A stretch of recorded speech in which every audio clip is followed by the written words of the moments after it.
When Fullmetal Alchemist originally came out in America, I was all in on it. When it aired on Toonami, I would always consistently try to watch it.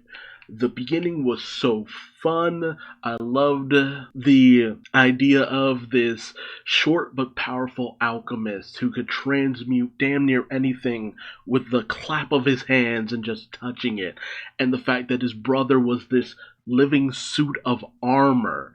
There was this mystique about it. And once you figured out what their backstory was, that they had practiced alchemy to try to bring back their mother who had died, their father wasn't in the picture, to advise against this terrible course of action. Alphonse lost his entire body. Edward lost his leg. It was absolutely terrifying. And so Ed ended up using his own arm in order to sacrifice that and bring back his brother. And despite the lighter moments in the series, a lot of the fun behind it, there was just this core darkness to it. And that kind of went for a lot of animated series, anime, that had an adaptation, is that a lot of times, a lot of their anime counterparts always tended to kind of skew a little bit darker than what you would have expected. This happened very consistently from the 80s, 90s, 2000s. It happened a lot. There was just this love of the darker tones and themes, and it was initially there in Full Metal Alchemist, but I feel that the initial anime series really pumped it up to an 11 because a lot of characters who ended up pretty much okay going forward in terms of the manga didn't turn out so well in the initial anime. And if you know anything about Full Metal Alchemist, I'm talking about Rose. Everything that went on with Rose is very different. And it's very significant because Rose is one of the first characters you're introduced to at the start of the series once you start going forward with it. She grows up in this town that's a little bit different. It's a mixture of cultures and stuff. And her whole worldview is shifted by Alphonse. And this message is given to her after she ends up kind of having a bit of the same situation as the brothers and tries to use other means in order to have her brother back. There's this message that Ed gives to her that, she has two good legs, she should try using them to keep moving forward. It's this message of hope inside of the despair. You're still alive, you can still move forward, you can still keep doing what you're doing. But something happens to her over the course of the series that never quite gelled with me.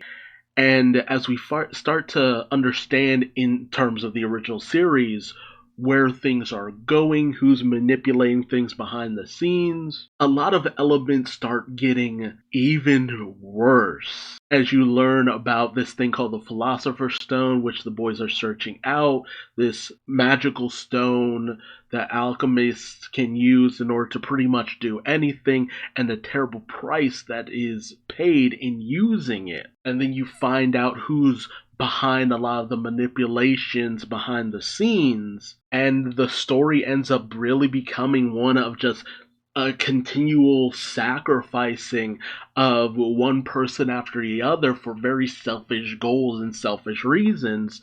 And it comes to a head in the movie The Conqueror of Shambhala, where Edward finds himself in our world, in the real world, but dealing with Nazis. And the movie always felt even more off kilter to me than the direction that the initial anime went, because it started getting a little too existential for me. Like, it's not that I hated the original series. I absolutely loved it. I thought it was great in a lot of ways. It just always left this pit of despair in my stomach. Like, things don't always work out the way you wish it would work out. So you just have to keep moving forward and move on and do your best to live, which is a good enough concept, but it always felt like someone was just out to get our main characters, as the Nazis are trying to find their way into Ed's world, thinking it is this holy land with magical items and stuff, this holy land of Shambhala, which will help the Nazis win the war going forward. And of course, it isn't, but by the end of things, Edward and Alphonse are kind of trapped in our world, which was another thing that never sat well with me, because it's just like, they don't even get to go home after all of that, after everything they've been through. They're essentially just trapped in our world. It never quite sat well with me, and they never find a way back. Hell, I think they chose to just not go back, because they did have a connection essentially with the real world, as far as I know. Whereas with the reboot, Fullmetal Alchemist Brotherhood, that follows more closely with the actual manga, but it skims over a lot of things moving forward. A lot, because there's a certain dividing point between where the original series went in its own direction, but there was a lot of little Easter eggs and things here and there that helped you to know that it was going in its own direction. With Brotherhood, it kind of made the active decision to yada yada over most of the central plot elements of the series up until it got to that dividing point, and then it started more faithfully adapting. And that kind of stuff has never sat well with me, because it makes it so that in both cases with both anime, you're only getting half of the actual story to a certain degree. And it almost makes me wish that someone would just meld the two series and put in all the stuff that is core to the manga in order to make one complete story. But for the most part, I really did enjoy the story of Brotherhood. There were newer characters that they introduced, other countries aside from the one we're centrally based around. And as a whole, despite the fact that there are a lot of very similar beats of desperation in Brotherhood, Brotherhood overall has a more kinder nature to it in a lot of ways. It's a little bit more shonen to a certain degree. There's a little bit more of an emphasis on hope and light, and to a certain degree goodness triumphing in a lot of situations, that you don't atone through death, you atone by doing. It isn't so brazen with the lives of characters as the original series was. And that's a little bit more up my alley. I don't like series that seem to revel in despair, but I don't like series that completely shy away from the despair that can come from the fact that they're in a war.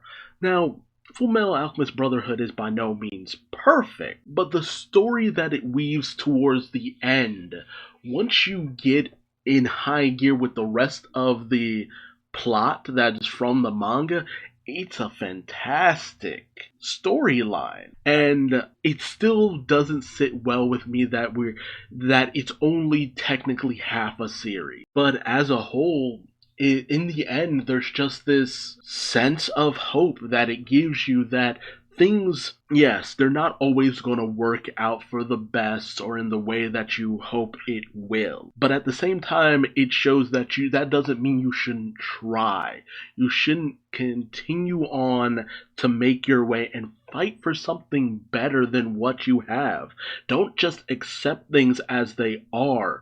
Strive for something better. Strive for hope. Strive for peace. Strive to be a better person as a whole. And those central elements from the manga just kind of resonate with me a lot more. The manga in and of itself is an absolute masterpiece, a masterwork. It is one of my all-time favorite series, because the manga in and of itself has just every element I hope for in a series. A good message, enough believability that I'm not taken out of it, but not enough hopelessness that I come off of it just feeling nothing but despair. It doesn't sugarcoat everything, but it doesn't sour everything to some degree. I came out of the manga just feeling this sense of peace and joy that I rarely get from a lot of series, because a lot of series rarely ever meet a good ending, and Fullmetal Alchemist is the one series that really pulled it off. I just wish the both versions of the anime could have reflected that just a little bit more. And the last little bit of animation for Fullmetal Alchemist is The Sacred Star of Milos. That was an alright movie. The animation style that they chose for it just was never quite my cup of tea. And the storyline was just so far removed from the overall plot of the series, as it's obviously a moment that would take place a little bit towards the start of Fullmetal Alchemist and all that. And I know a lot of movies don't always just correlate in a more concrete way with their source adaptation, but I mean, sometimes I really wish they would go to the creators more often, be like, hey, is there a side story that you wouldn't be able to tell in the manga that we could adapt for a movie? And stuff like that usually turns out really well. Plot lines that get a little bit more ambitious, that involve more of the overall plot, that have a little bit more connection with things going forward in the overall tone of the series. And this movie just did not feel that way to me, and that's just my personal feeling. If you enjoyed the movie, more power to you. I just felt like it felt like overglorified filler that I would have seen from the original Fullmetal Alchemist series, and it just didn't really resonate with me in the end. But as a whole, Fullmetal Alchemist is something that I feel one day should just get that kind of amalgamation animation where you take certain elements of the original Fullmetal Alchemist series and certain elements of Brotherhood and twist it together in order to have that true, complete story, because Fullmetal Alchemist deserves it. It deserves a proper adaptation that hits all the story beats that are supposed to be there. No glossing over, no going in a different direction, the true story of Fullmetal Alchemist. It's utterly worth it, and I feel like it's a disservice to have anything less than that. But let me know your thoughts in the comment section below. How did you get into Fullmetal Alchemist? Did you watch the original series? Did you start off with Brotherhood? Or were you just a big fan of the manga? And how did you feel about each series? What were their shortcomings? What were their positives? What did you prefer in one over the other? Let me know in the comment section below. If you like this video, please like, comment, subscribe, and hit the bell for notifications. And until next time, I've been Duuz-Diz-Din, and I will see you later. Bye-bye.